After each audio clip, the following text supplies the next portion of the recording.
All right, week 10 recap video. We are cruising right through the season at this point, halfway done. So it's crazy to say, but yeah, we have half the season left until playoffs are upon us, basically. I think it's 6 or 7 weeks or matchups, I forget, until we get to the trade deadline. So lots going to change in the near future. I think trade season started. We've had a couple moves made already today. This is 4 p.m., 4:30 p.m.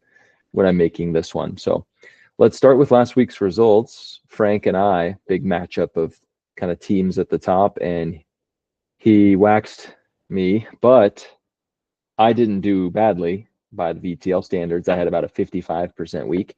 Frank had an insane week, one of I think like the 30 best weeks of all time.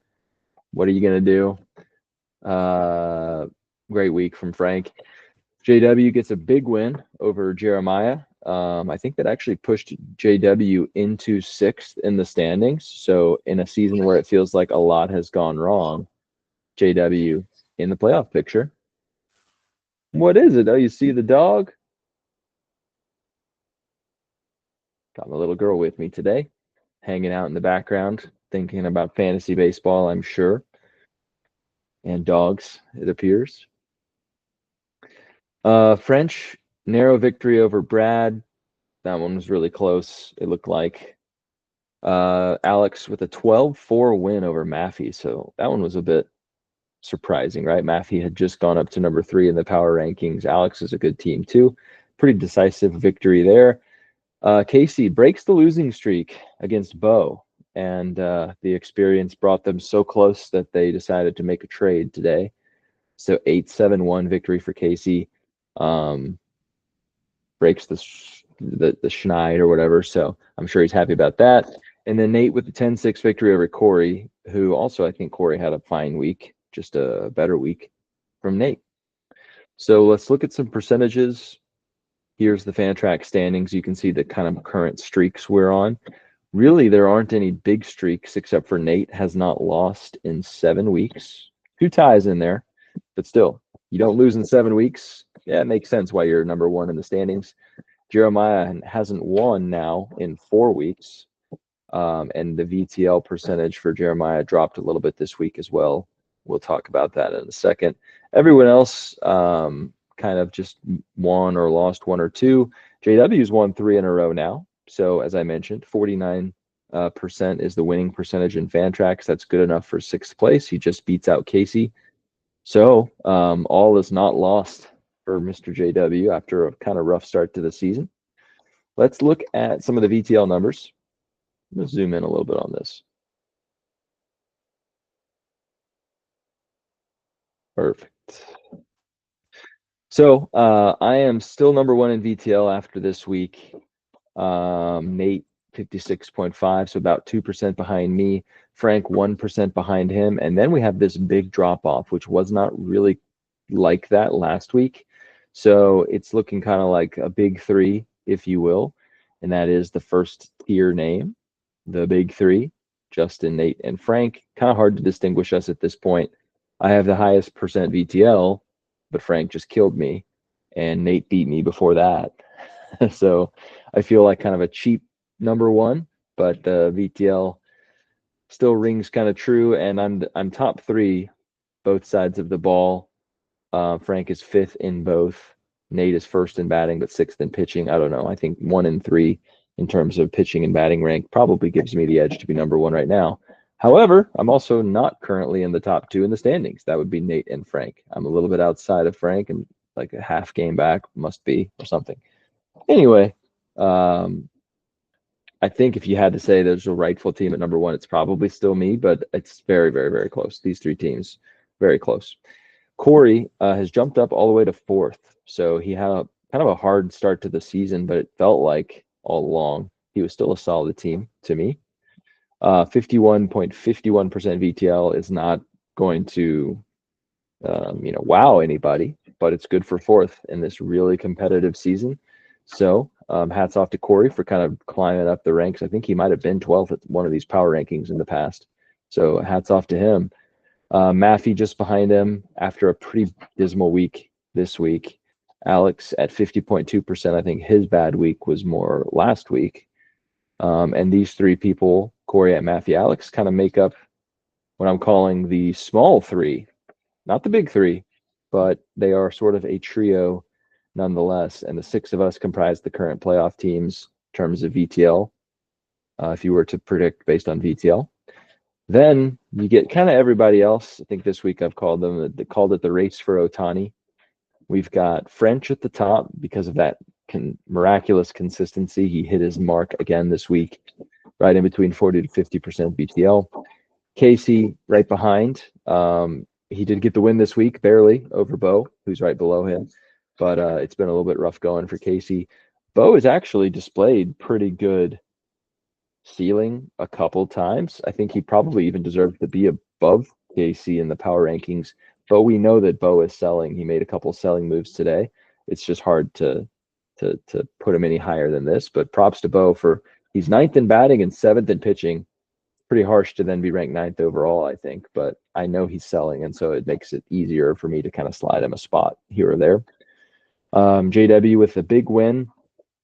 Didn't really show anything in particular VTL wise that makes you feel like something has changed per se, but he's in the playoffs as of today, and so there's plenty of reason to still feel like the season is not over.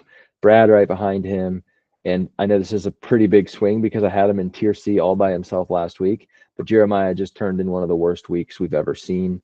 Literally, I think one of the 25 worst weeks of all time, if I recall what the number was, or that might have just been his offense that was that bad, which was shocking. So Jeremiah has vaulted from number one offense to, what is it, fourth in 1 week. Crazy. In fact, let's take a look at that specifically right now because it's just so statistically wild. So here is a chart of the the cumulative offensive VTL by week. Don't pay attention to the preseason rank. This is the VTL number, and the color shows you who it's referring to. So Jeremiah starts the season with 82% offensive VTL. Astounding. 74%, amazing. 75, 74, 68, 71. This is going to happen. No one is a 70% VTL team without making moves. So it starts to drop a little bit. 64, 61, 61, down to 56.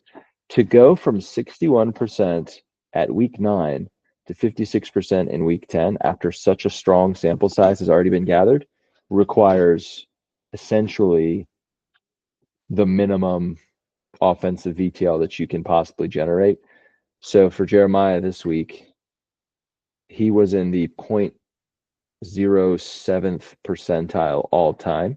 He was the 1,554th best batting ever out of 1,566. So if you're doing the math, it's pretty bad. Pretty bad. That is the 12th or 13th. I always get tripped up by that. 12th or 13th worst week offensively of all time.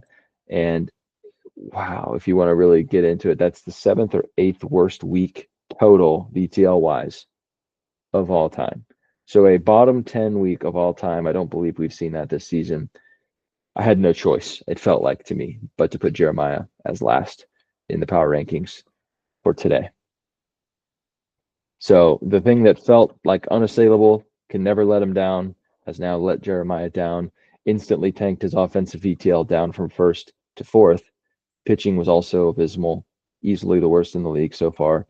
It's looking like this is not the year for Jeremiah. But he made a move today as well.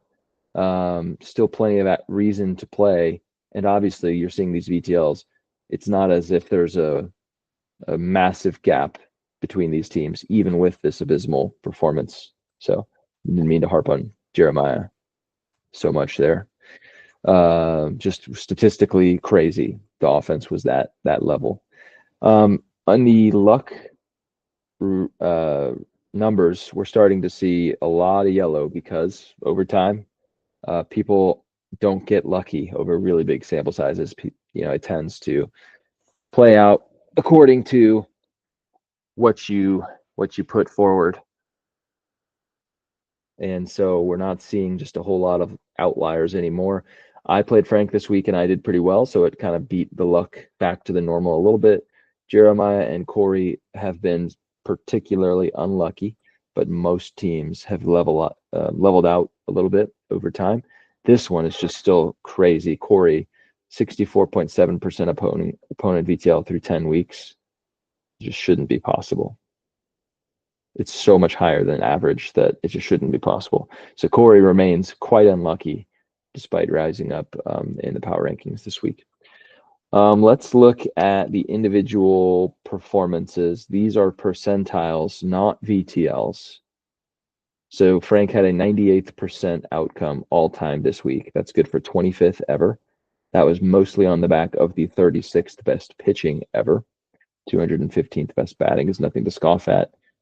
Even the batting was top 86 percentile, but the pitching was 97th percentile, that is. So an astounding week from Frank. Bad week to catch him if you're me. Oh well. Nate with a really strong week as well. 85th percentile all time, mostly on the back of batting. Pitching was fine, but not good. And that's a few weeks in a row. I feel like we've had some pretty inconsistent numbers there. So something to watch maybe. Maffey came in with an 11th percentile outcome. So except for Jeremiah, who had this historically bad outcome, Maffey's numbers really low, which is part of why he's dropped from number 3, I think, to number 6 in the power rankings. Other than that, not a lot of statistically significant stuff. French actually had a great batting week, but poor pitching week, so it sort of leveled itself out. Though it looks like I was wrong. I said he's right in that 40 to 50. He actually had a 55% week this week. I think that might be the best week of the season for him in terms of total ETL. Indeed, French peaking and hoping to make playoffs. I know, because he won't sell any players to me, so I know he's still going for it. Well, hey, maybe the best of French is yet to come. Maybe we'll see some weeks above 50% here, and that would definitely help your power rankings case. Though I do have you at 7th, which is a sign of how consistent you have been.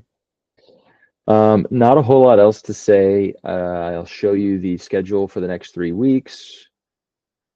I'm playing Nate this week, so 1 versus 2 in my power rankings anyways. Nate has to play me and Frank and I.